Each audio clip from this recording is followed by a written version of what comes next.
Bom dia, irmãos. Primeiramente aí falar da alegria, né, que é retornar a essa igreja amada, né? Passei bastante tempo aqui depois que eu casei com a Priscila, né? Ela veio, mora lá de Salvador, foi muito bem recebida. Então aqui é a nossa casa, me sinto muita vontade, fico feliz de ver a igreja muito mais cheia, né, com muito mais pessoas. Então assim, ver que o Senhor está agregando, né, a essa igreja que é muito fiel, né? A gente sempre ora por vocês, né? A gente tem contato, vínculo ainda com muita gente, né? De não se livraram tão facilmente assim da gente, né?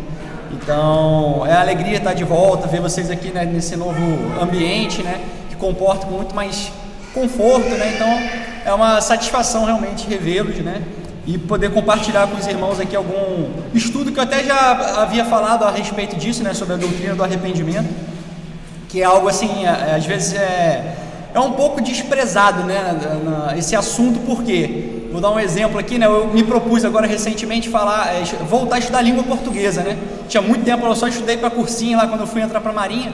Falei, pô, eu quero rever, né? Tô lendo mais de literatura. Falei, eu vou voltar a estudar a língua portuguesa. Aí comprei uma gramática, né? Aí fui lembrar daquelas divisões, né? Fonética, morfologia e tudo. Quando você quer fazer logo análise sintática, lá, como é que essa palavra funciona? Se você não souber as classes gramaticais, o beabá, você não vai saber analisar num contexto de uma oração. E aí quando eu fui pegar a primeira parte, eu fui, fonética, aquela coisa bem chata assim, aí eu quase desisti da empreitada. Mas o que eu estou querendo trazer é o seguinte: a gente não tem como viver a vida cristã se a gente às vezes despreza, né? E o desprezo não é obviamente totalmente externo, assim, às vezes nem muito formatado, né?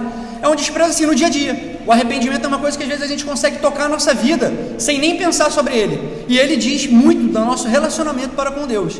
Então a gente não pode ter essa abordagem de tipo, isso aí é a base, é básico, é basilar, é fundamento, e por isso é importante, porque às vezes ele cai no dia a dia, a gente consegue desprezar ele de uma forma assim irremediável, né, no sentido de a nossa vida cristã fica muito prejudicada.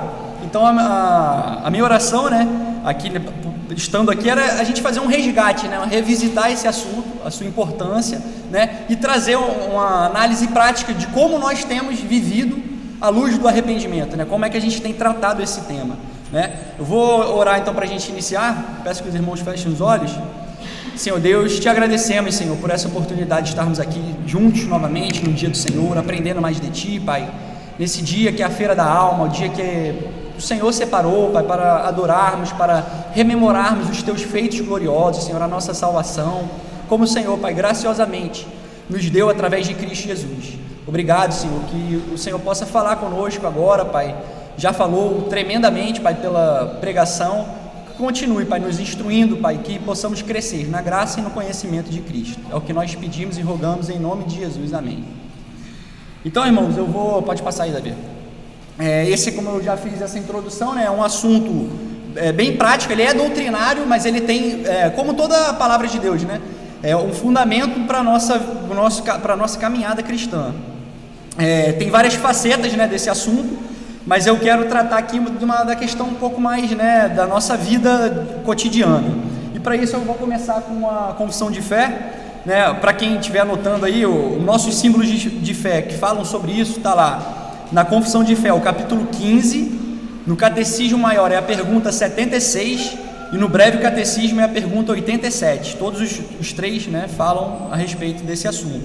Eu me baseei aqui para essa palestra também, esqueci o livro, mas é aquela doutrina do arrependimento, daquele puritano, Thomas Watson, né? É um livrinho fininho, mas é muito bom, né? Então eu peguei basicamente o estudo de lá.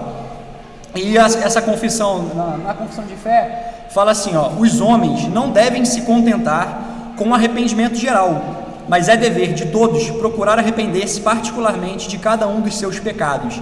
E é interessante, por isso que eu botei em caixa alta ali, dever, né? E particularmente de cada um dos seus pecados. Porque às vezes a gente ora, né, pelo atacado, assim, Senhor, perdoa a multidão dos meus pecados, e a gente consegue fazer isso diariamente, sem nunca perceber em que pecados nós estamos incorrendo. Pode passar, Davi. E vou ler um pouco das referências, né, então peguei aqui na própria confissão, já tem o Salmo 19, né, versículo 13, que diz assim: também da soberba guarda o teu servo, que ela não me domine, então serei irrepreensível e ficarei livre de grande transgressão. É interessante porque ele fala também da soberba. Então Davi, ele nomeia, né? E por quê? Aí eu fiz questão de colocar aqui o texto de 1 Crônicas, né? Já havia na história dele, ele se engrandeceu quando ele pede para fazer o censo de Israel, né? Então o comandante até falou, não é assim que o Senhor prospere o teu reinado, o teu exército, mas isso não é bom aos olhos de Deus. Aí ele, não, faz assim mesmo. E aí está ali, 1 Crônicas 21, versos 1 e 7. Então Satanás se levantou contra Israel e incitou a Davi a levantar o censo de Israel. Tudo isto desagradou a Deus pelo que feriu a Israel. E aí teve aquela punição, né, da praga. Mas é interessante que eu quis trazer aí da soberba guarda o teu servo. Por quê? Porque ele teve um episódio, ele sabia que isso era algo que estava sempre diante dele, né? Por exemplo, quando ele comete o pecado com Betseba, por que ele manda, né, a gente fala na marinha lá, avança aí guerreiro, mandou avançar lá? Porque ele tinha poder para fazer isso. Então a soberba, essa questão de poder, ele era um rei de Israel, né? E um rei, digamos, até, né, na expansão do território. Então Israel viveu uma época gloriosa com Davi. Então a soberba era algo que rodeava sempre ele. Então ele sabia disso, e quando ele ora, ele fala, também da soberba guarda o teu servo. Então ele nomeia aquilo pelo qual ele conhece que é uma fraqueza, né? Ou algo que ele pode vir a incorrer num pecado. Pode passar. O outro texto é de Zaqueu, né? Entremente Zaqueu se levantou e disse ao Senhor, Senhor, resolvo dar aos pobres a metade dos meus bens, e se em alguma coisa tenho defraudado alguém, restituo 4 vezes mais. Então ele sabia que tinha defraudado, né? Ele confessa, né? Ele sabe em que defraudar. O publicano, né, naquela época era alguém, né, muito atrelado a essa questão da corrupção, né, de se valer, explorando os seus próprios, né, semelhantes e angariando uma riqueza indevida. Então ele sabe, vou dar a metade dos meus bens. E também Paulo, né, interessante, Paulo, ele sabe mesmo, né, o grande missionário, né, autor das 13 cartas das 27 do Novo Testamento. É interessante ver como ele se refere à sua vida anterior. Então ele diz, sou grato a Cristo Jesus que me considerou, né, fiel, pondo-me no ministério, a mim, que noutro tempo era blasfemo, perseguidor e insolente, né? E é interessante porque às vezes, né, o Dr. Martin Lloyd Jones tem até um livro chamado, né, Depressão Espiritual, que alguns crentes têm. É óbvio que a gente tem que ter vergonha nesse sentido da nossa vida pregressa, mas você não pode apagar ela completamente, porque é exatamente a luz dela que o Senhor fez a obra, né? Então Paulo fala ali, eu era blasfemo, perseguidor, insolente, por isso que ele fala, e ele me considerou fiel, e a mim, que sou o pior de todos os pecadores, a graça foi demonstrada. Isso é um consolo. Então a gente precisa nomear, né, os pecados ou as tendências que a gente tem, né, e pedir a Deus, Senhor, me livra disso, porque isso me assola, certo? E também, como até o nosso presbítero Marcos orou no início, né, os pecados ocultos e secretos, né? A gente também tem falhas às vezes que a gente não consegue mapear. Então o Salmo 19, por exemplo, o salmista, e é interessante que é nesse mesmo salmo, né, a gente leu o versículo 12 ali, eu vou abrir aqui, o Salmo 19, qual é o procedimento do rei Davi? Ele no versículo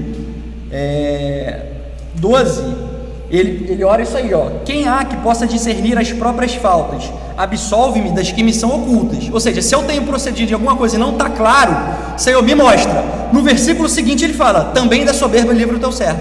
Então ele ora por pecados que ele pode vir a estar cometendo, mas ele também nomeia aqueles que sabidamente ele sabe que, então, no mesmo verso, então, isso acaba sendo um modelo para a gente de oração.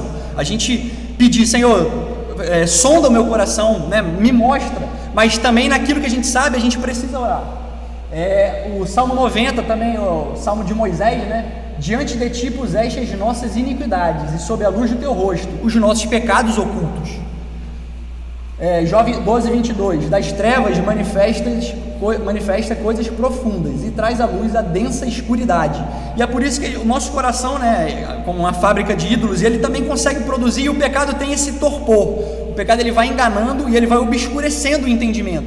E às vezes, ao ponto, por exemplo, do rei Davi que a gente está falando, ao ponto de o profeta, quando vai narrar uma história que é escancaradamente a história dele, ele fala, esse homem precisa morrer. Ele fala, esse homem és tu. O pecado tem esse torpor, ele dá esse obscurecimento, porque você vai ficando cada vez mais contumaz naquilo e não percebendo. Então a gente precisa orar, né, para que Deus mostre se a gente tem algo nesse sentido, e que o Senhor traz sempre, Ele manifesta das trevas, né, Ele traz à luz essas coisas. E eu gosto dessa oração de Jó também, né, que ele fala, quantas culpas e pecados tenho eu? Notifica-me a minha transgressão e o meu pecado. Porque às vezes, nós, né, na nossa maturidade cristã, a ideia é essa, né? O Espírito Santo habita em nós, ele vai nos santificando diariamente, ou seja, nós vamos ficando na semelhança de Cristo, né, na santificação progressiva, e a gente vai deixando, né, esses pecados secretos. Você vai ganhando maturidade, a ideia é que você vá sempre caminhando, né, com Deus e deixando que não tenha esses pecados secretos. Mas às vezes, por alguma circunstância, né, de família, de tudo, nós temos sempre que ter esse pé atrás conosco, né, e pedir: Senhor, livra-me disso. Então tá aí, né, eu não gosto de deixar assim como receita, né, mas a escritura é clara ali de como você tem que nomear os seus pecados, né, é dever nosso nomear eles, particularmente cada um dos seus pecados, como está na confissão, e orar para que o Senhor nos livre de coisas que a gente não tem percebido, certo? Então a gente está convencido aí, né, pela confissão de fé e esses textos, né, da Bíblia, que o arrependimento é um dever nosso, e é um dever por quê? Porque é uma ordem de Deus, né? E a gente vê claramente, né, aonde? Atos 17, quando Paulo está lá, né, em Atenas, ele fala: ora, não levou Deus em conta os tempos da ignorância, agora, porém, notifica aos homens que todos, em toda parte, se arrependam. Então, todos em toda parte se arrependam. Esse foi um assunto, a gente vai ver agora mais detidamente, e tema da pregação de Paulo a judeus e gentios, de João Batista, de Pedro, em 3 ocasiões, e de Jesus Cristo. Então a gente vê a importância desse assunto. Por exemplo, pode passar, Davi. Paulo, né, foi tema e pregação de Paulo. Ele coloca em Atos 26:20: mas anunciei primeiramente aos de Damasco e em Jerusalém, por toda a região da Judéia, e aos gentios, que se arrependessem e se convertessem a Deus, praticando obras dignas de arrependimento. Versículo em Atos versículo 20 e 21: jamais deixando de vos anunciar coisa alguma proveitosa, e de vô-la ensinar publicamente e também de casa em casa, testificando tanto a judeus como a gregos o arrependimento para com Deus e a fé em nosso Senhor Jesus Cristo. É sempre esse binômio, né? Inclusive uma das sessões, a primeira sessão sobre o arrependimento, né, na confissão, ele fala isso, que é dever de todo ministro pregar sobre o arrependimento e a fé com Deus. É sempre um binômio que tem que andar junto. A gente às vezes separa, né, alguns assuntos teologicamente para fins didáticos, né? Quando a gente estuda justificação, santificação, aquilo acontece ao mesmo tempo, mas a gente, para fins de instruir, de ensinar, a gente separa, né? Mas é a mesma coisa aqui, eu estou falando sobre arrependimento, mas é o arrependimento e a fé que operam juntamente, né? Quando Deus transforma o coração de um pecador, é isso que ocorre. Mas pode seguir. Seguindo, né, a gente viu então que era um assunto e tema da pregação de Paulo, tanto a judeus quanto a gentios. A gente vai ver que João Batista, também o ministério dele era calcado nisso, né? Ele fala: arrependei-vos, porque é chegado o reino dos céus. Pode passar, Davi. E em Cristo, que é interessante, né? Quando Cristo então vem, quando ele começa o ministério terreno, é a primeira palavra do primeiro sermão de Cristo. Está lá em, arrependei-vos, porque está próximo o reino dos céus. Então quando fala lá, e aí a partir de então o Senhor começou o seu ministério público, primeiro sermão, arrependei-vos, a primeira palavra do primeiro sermão de Cristo foi essa aí, Mateus 4,17. E também interessante que na despedida de Cristo, né, quando ele deixou os seus discípulos e ascendeu aos céus, as palavras dele, pode passar, está no próximo. Não, volta aí.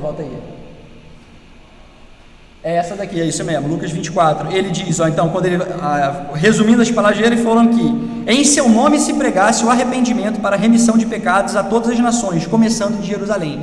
Então, quando Cristo vem, inicia seu ministério terreno, é a primeira palavra. E antes dele ser assunto aos céus, ele faz questão de relembrar, façam isso, preguem, né, o arrependimento a todas as nações, começando de Jerusalém. Então, a gente vê que é um assunto importante, né? Se era tema de Paulo para judeus e gentios, se era de João Batista, o ministério dele, o precursor do Messias, se o Messias, no início do seu ministério, não vou dizer no encerramento, porque Cristo ainda está lá, né, a destra de Deus intercedendo por nós, mas no ministério terreno, ele faz questão de lembrar. E Pedro também demonstra isso.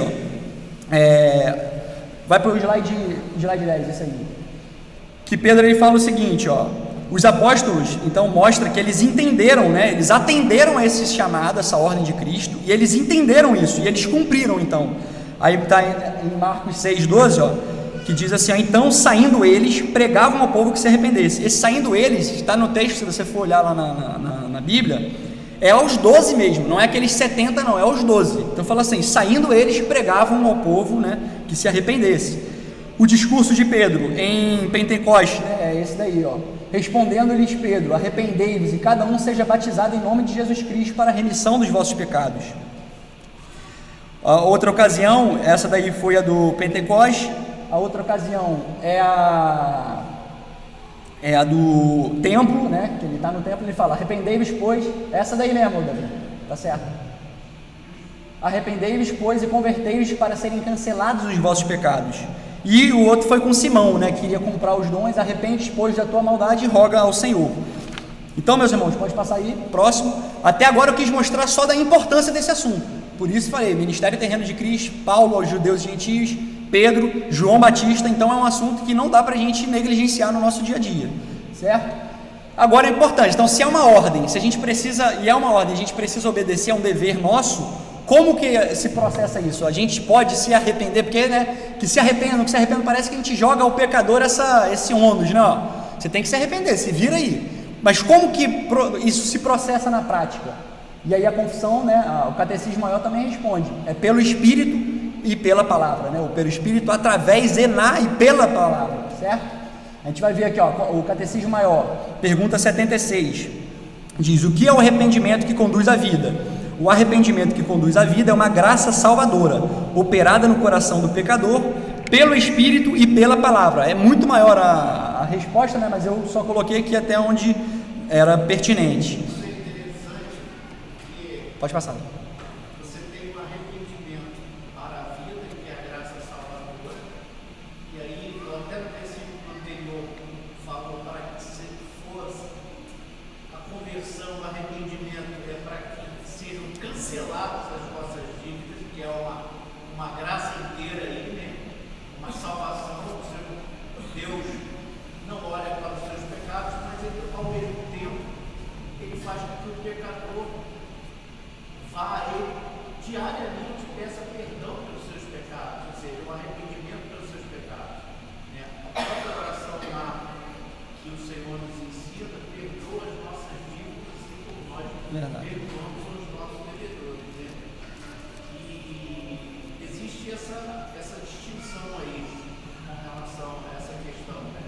Do arrependimento, com certeza. Alguém quer falar alguma coisa aí? Não, né? Então acho que foi só levantar o braço. Eu esqueci de falar, mas acho que é os moldes que a igreja sempre fez, né? Quem quiser falar alguma coisa, só levantar a mão aí, a gente vai conceder a palavra.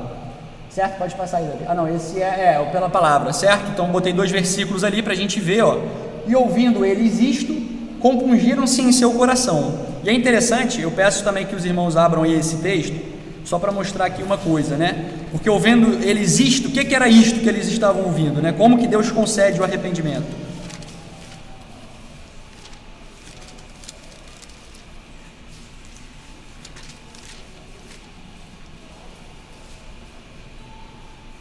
Se a gente for lá no versículo 22 a 24, diz assim, ó: varões israelitas, né? Atos 2, versículo 22 agora.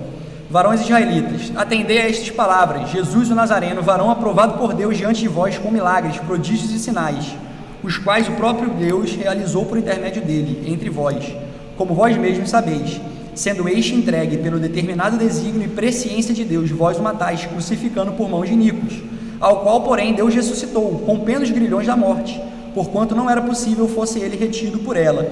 E no versículo aí 33 e 31, prevendo isto, referiu-se à ressurreição de Cristo, que nem foi deixado na morte, nem o seu corpo experimentou corrupção. A este Jesus Deus ressuscitou, do que todos nós somos testemunhas.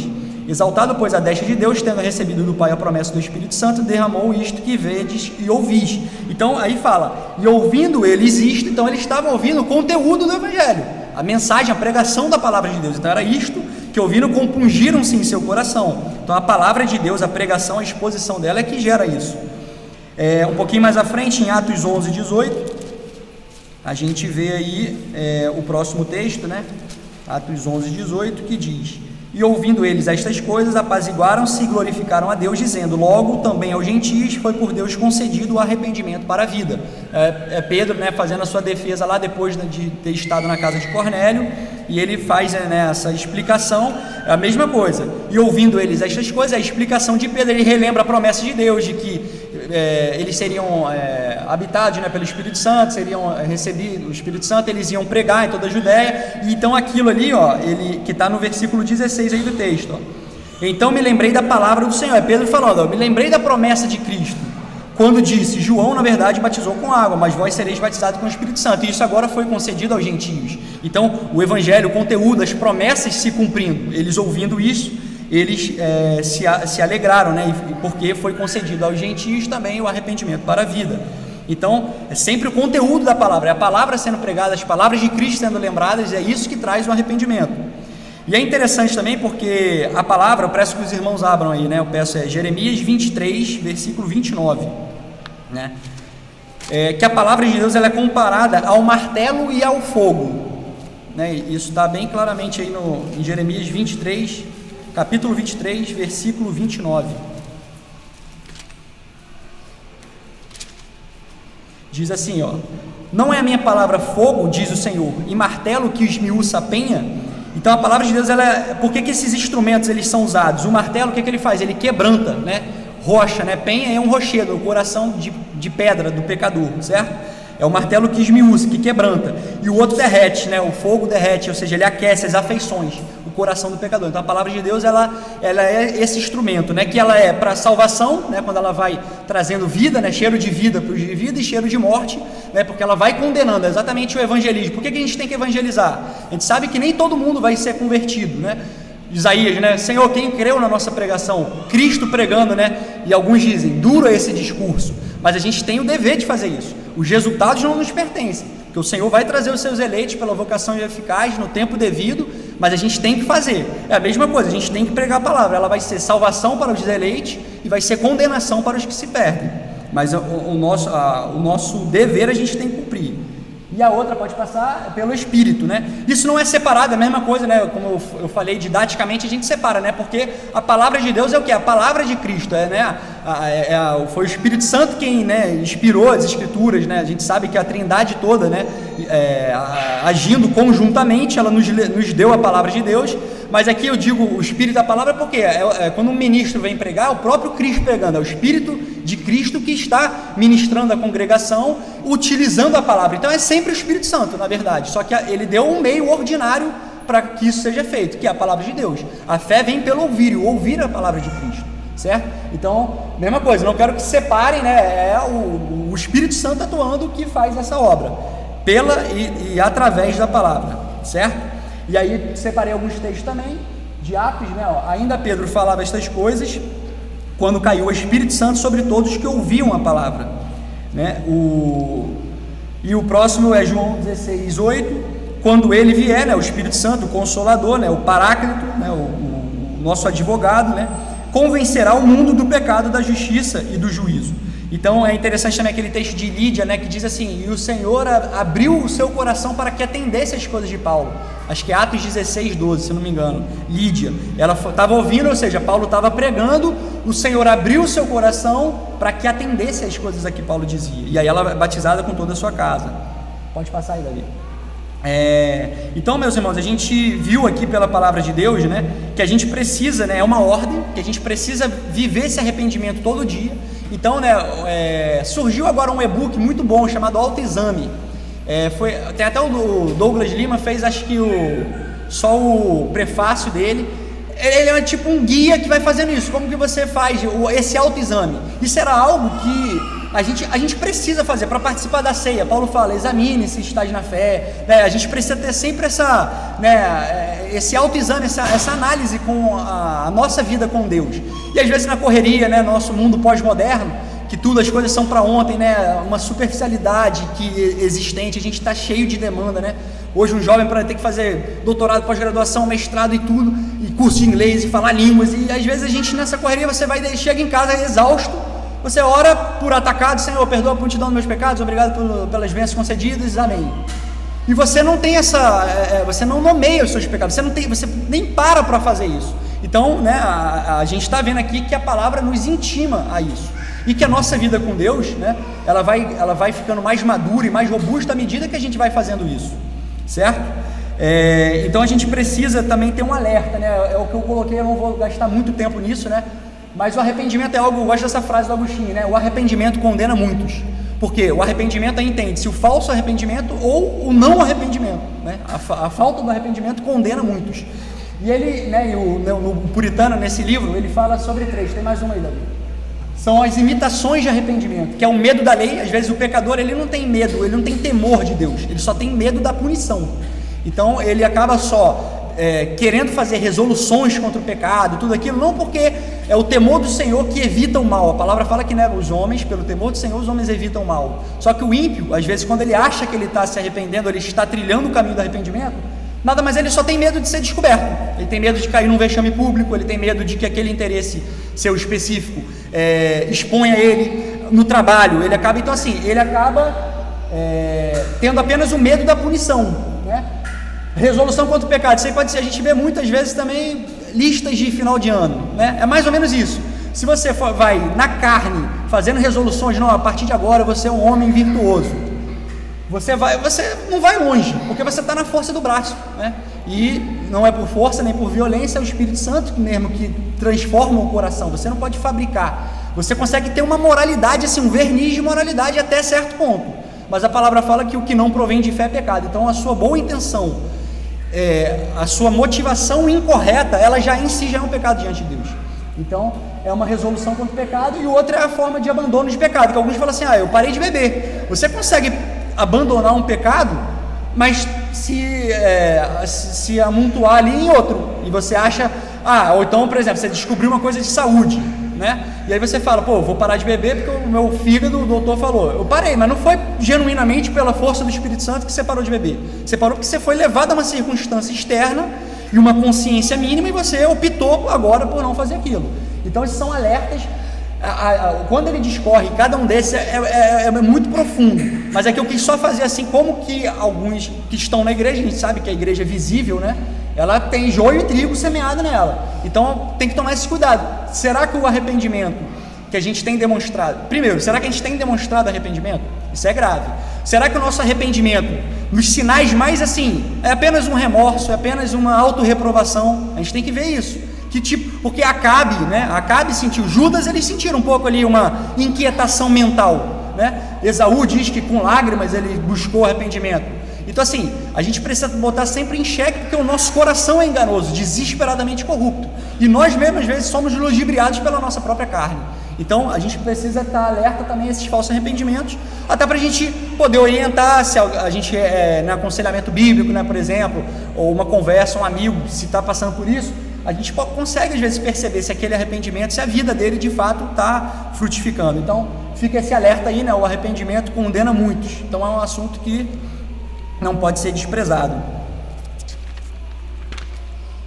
Agora então a gente viu, né, a importância do assunto, a gente viu como ele é produzido, né, pelo Espírito e pela palavra, através da palavra. Pode passar aí. E agora a gente vai ver a natureza do verdadeiro arrependimento. Eu gosto dessa definição que o Puritano trouxe, né? O Thomas Watson, ele fala sobre essa definição. O arrependimento é uma graça do Espírito, ou seja, é concedida por ele, é a graça do Espírito de Deus, pela qual o pecador é movido a humilhar-se interiormente e é reformado espiritualmente, externamente, visivelmente.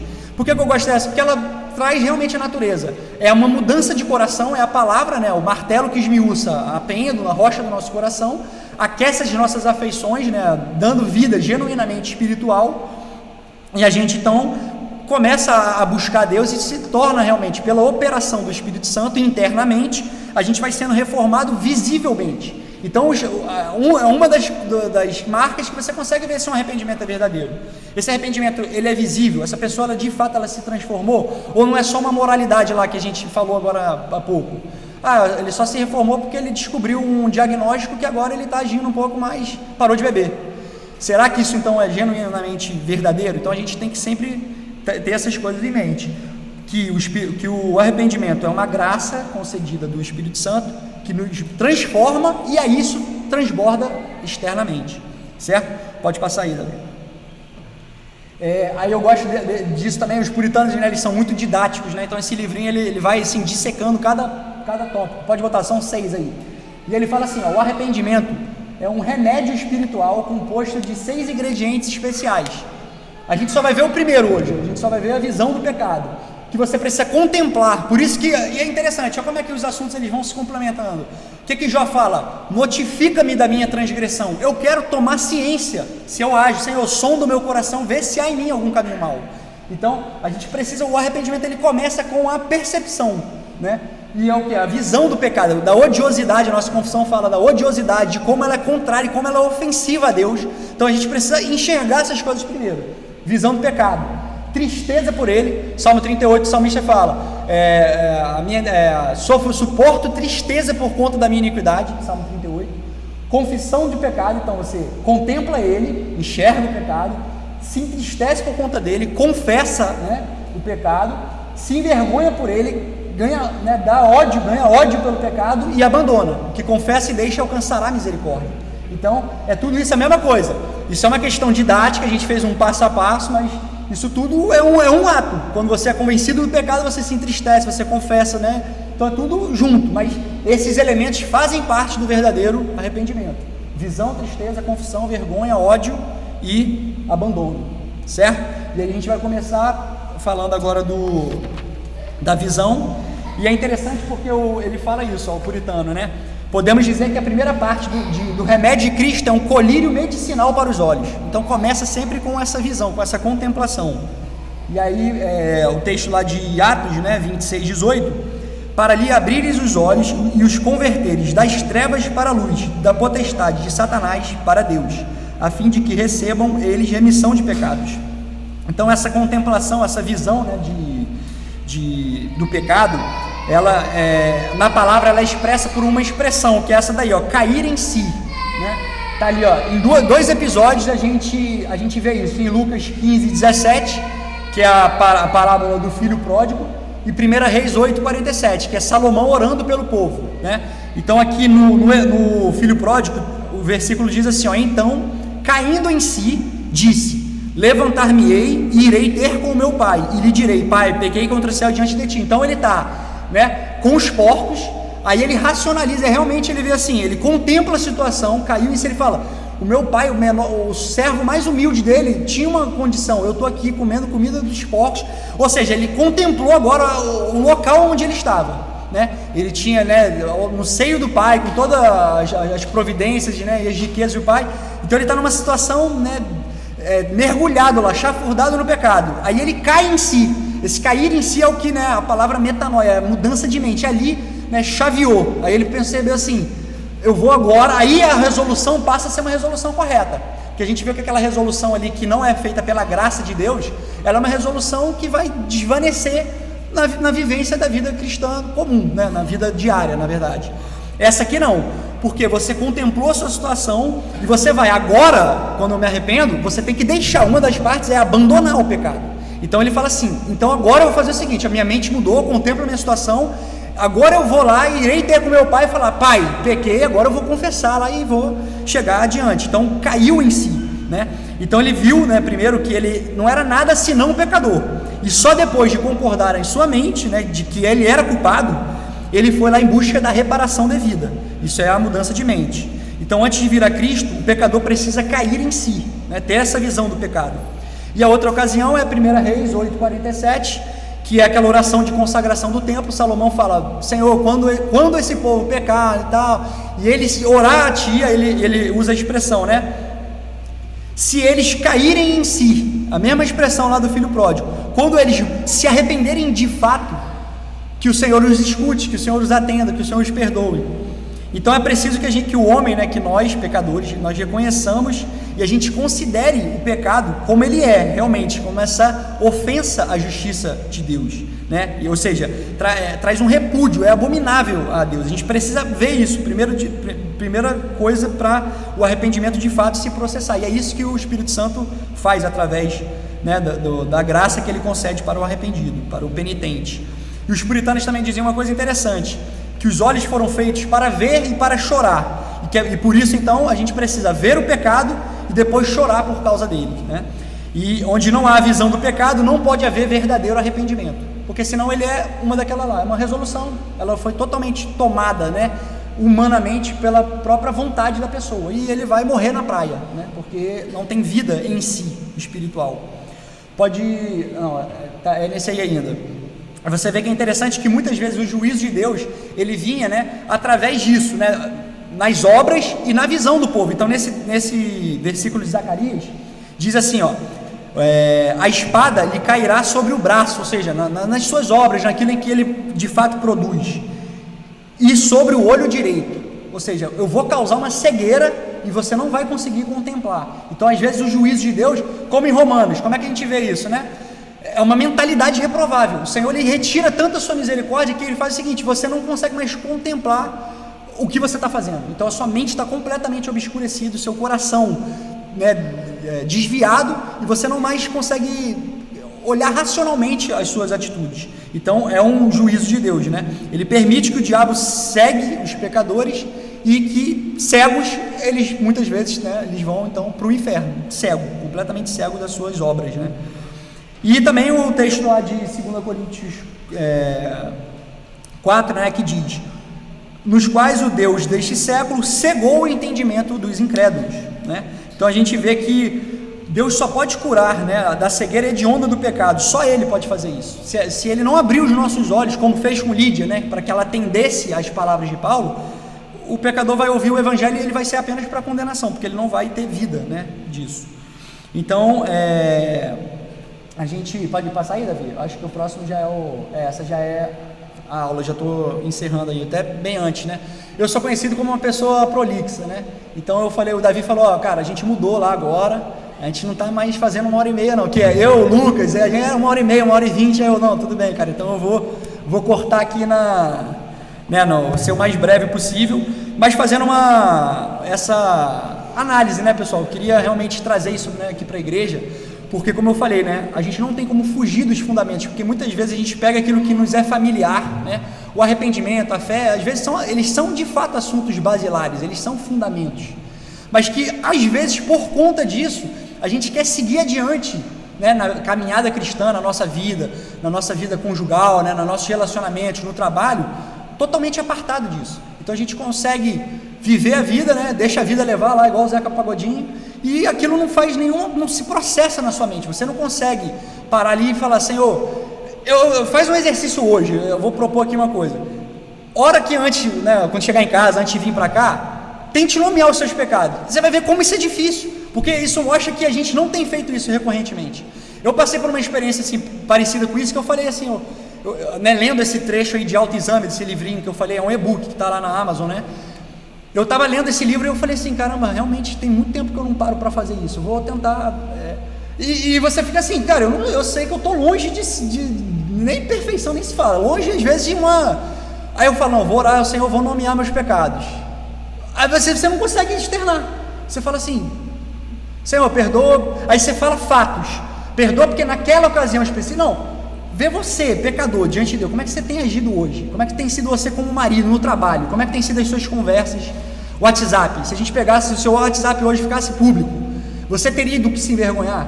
O Paul Washer, ele faz isso ali. Se a sua vida hoje pudesse ser aqui, ó, transmitida por um pendrive, seus pensamentos na última semana, e eu colocasse aqui, você se envergonharia? Fala assim, a gente às vezes, publicamente, a gente se envergonha. Eu posso lembrar de fato aqui agora, e você se envergonha, cara, não, realmente, se isso viesse à luz aqui, eu ia me envergonhar, mas você nem confessou isso diante de Deus, que conhece todas as coisas. Então, isso é um exercício interessante para a gente fazer. Nomeie os seus pecados. Vamos parar de orar, né, no atacado, Senhor, perdoe a multidão, perdoe, né, normalmente fala multidão, né, mas a enormidade do meu pecado, a gente vai muito assim genérico, a gente vai muito na superfície. Então, nesse assunto a gente precisa se aprofundar, porque é isso que mostra as insondáveis riquezas de Cristo. É um assunto simples, basilar, mas é a base. Você não consegue construir nada sem ele, né? E voltando àquele exemplo que eu dei no início, né, da questão da gramática, o senhor não estava aqui, pastor, mas eu estava falando, quero voltar a estudar gramática e tal. Não adianta eu ir lá para análise sintática se eu não sei as classes gramaticais. Eu não vou saber que um substantivo em determinada frase, ele não vai agir como um substantivo, um adjetivo vai agir como um adjunto, não sei das quantas, se você não souber primeiramente as classes de palavras. Então a gente não tem como viver a vida cristã, viver criação de filhos e tudo mais, porque às vezes a gente está muito assim, aplicando a palavra em determinadas áreas. É óbvio que a vida cristã, ela é em tudo, é integral, né? Eu trabalho em navio, trabalho embarcado, a gente tem alguns compartimentos em navios que a gente chama de compartimentos estanques. E o que são esses compartimentos? São compartimentos que, por exemplo, a gente tem no navio, você tem a linha d'água, né? Então, por exemplo, se a gente tiver um furo abaixo da linha d'água, significa que a água vai ficar minando ali direto. Então é um local perigoso. Então, em alguns compartimentos abaixo da linha d'água, eles são estanques, obviamente, de propósito, pensando em situações perigosas. E o que você consegue fazer? São compartimentos que, ainda que eles alaguem, o navio vai conseguir manter a sua integridade, você vai conseguir combater, você vai conseguir continuar navegando, porque aquele compartimento ele foi isolado. Então, às vezes, a gente vive a vida cristã assim. Não, essa área aqui, ó, eu estou na disciplina de vida, eu estou agora pensando só na vara, eu estou aqui estudando, estou lendo o livro da Simone, estou fazendo isso.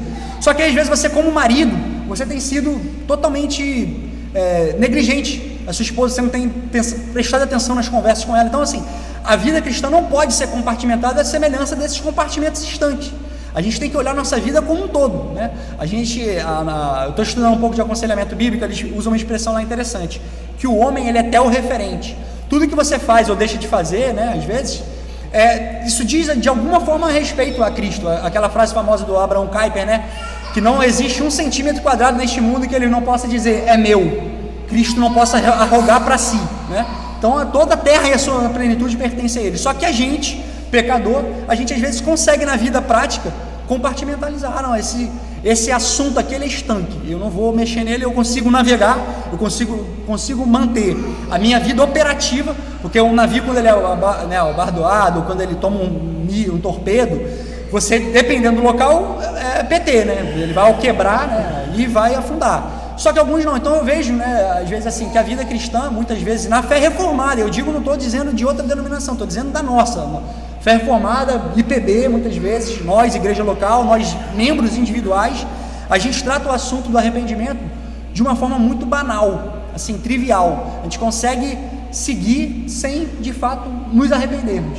E a gente precisa se arrepender da falta de arrependimento. Senhor, tenha misericórdia, porque hoje aqui, nesse momento, eu não consigo nomear 3 pecados meus, assim, contumazes. Aí você vai sempre se reportar a situações, a episódios, mas pense em você, como caráter cristão, caráter de homem reto. Como é que tem sido você, né, na sua vida conjugal, familiar, no trabalho, muitas vezes, né?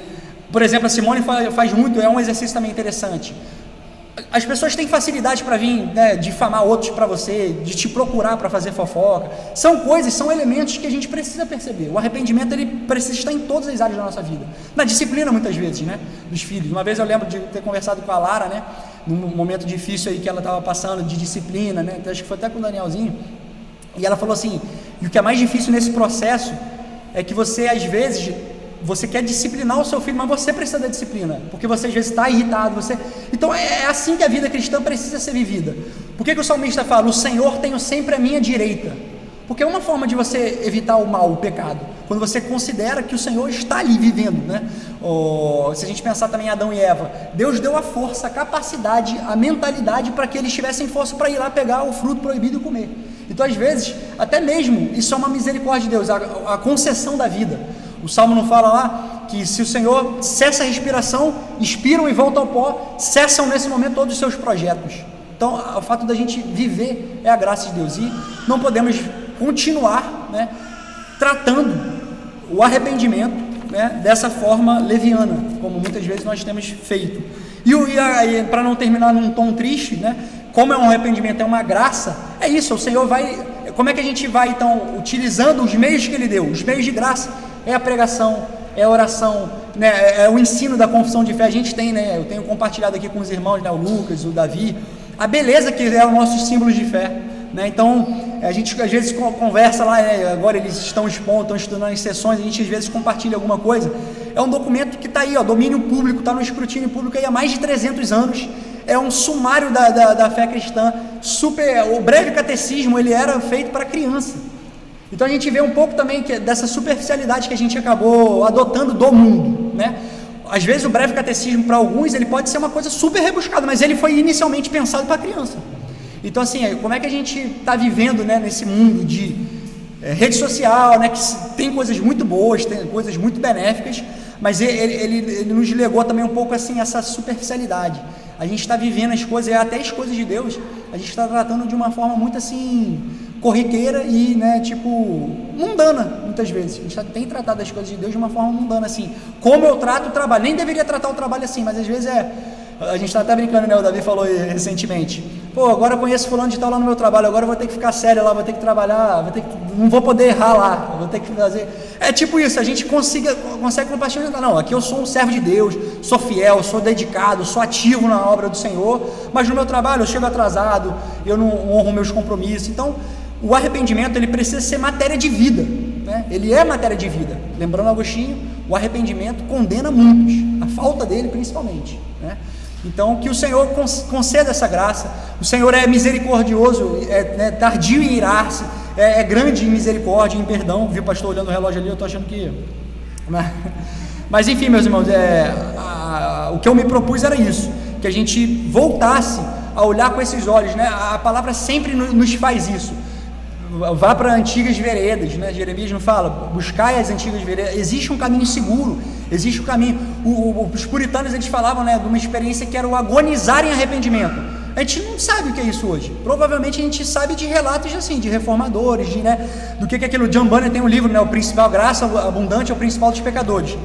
Que ele fica ali com pecados ali que ele ficava 2, 3 anos, se eu não me recordo, assim, não falha a memória, que ele ficou naquilo, ele achando que tinha blasfemado contra o Espírito Santo e aquilo era uma agonia para ele. E a gente hoje não tem isso, a gente não tem um pecado assim que nos entristece, que a gente não fica, né? É óbvio que a gente não tem, que aqui eu não estou fazendo uma exaltação ao pecado, mas é porque às vezes a não percepção do pecado, a falta de convicção do pecado, demonstra um pouco de carência da graça de Deus. Então eu estou fazendo aqui só o contra-reflexo disso. O fato da gente não se incomodar com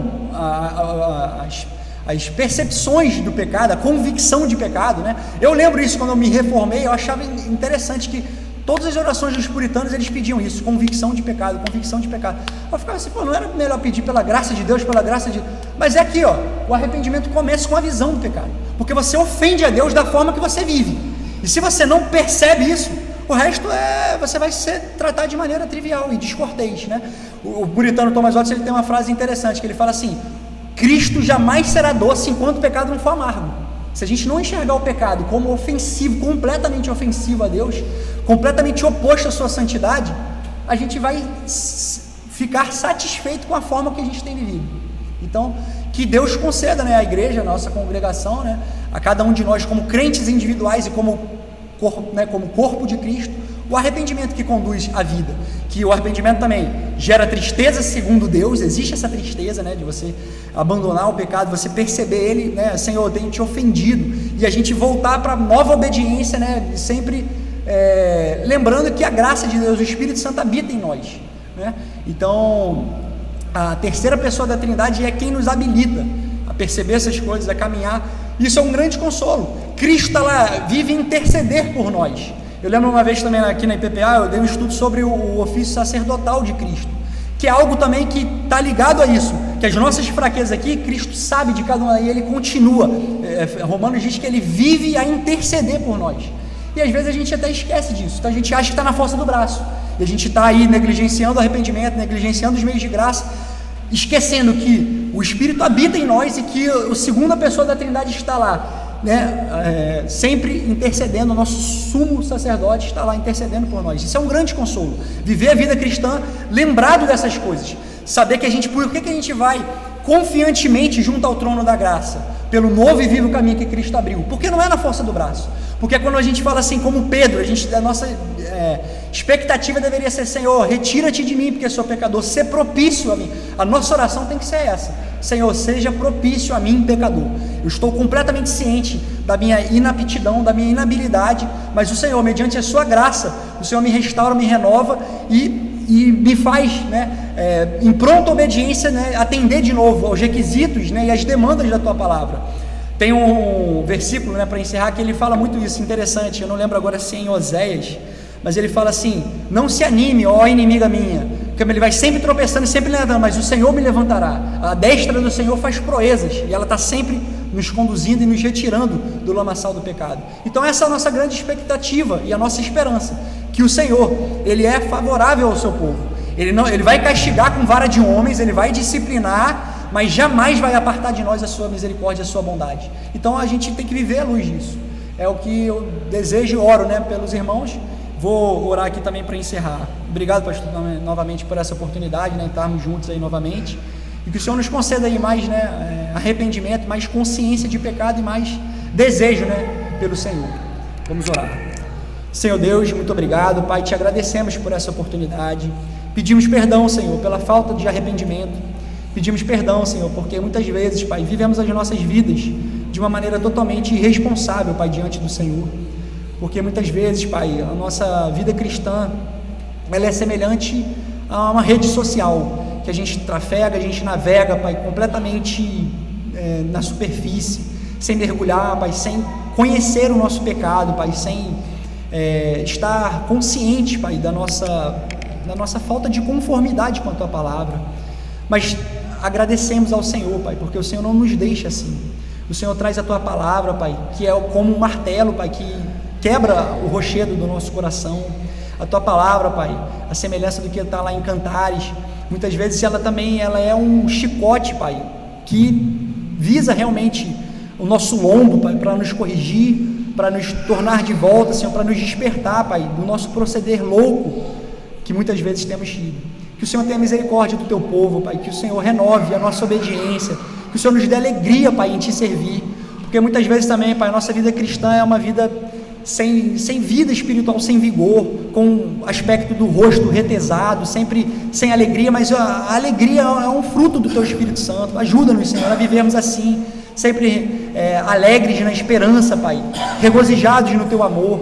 Obrigado, Senhor, porque a Tua Palavra fala, o Senhor não tirou, Pai, a Tua Palavra, que muitas vezes é um juízo, Pai, que o Senhor traz, como trouxe lá em Oséias, que ele diz: te dou a minha palavra em 1000 preceitos, e vocês têm tido como coisa estranha, mas o Senhor tem nos concedido a Tua Palavra, Pai, é através dela que o Senhor nos convence, que o Senhor nos quebranta, que o Senhor nos corrói, Pai, para que possamos ressurgir, Pai, sempre revigorados em Cristo Jesus. Sabemos, Pai, que o Senhor aceita as nossas orações, tudo por intermédio do nosso mediador. Obrigado, Senhor, pela obra de Cristo, Senhor, obrigado pela Tua sabedoria em pavimentar a salvação, que não depende em nada de nós, Pai, é concedido pela Tua graça.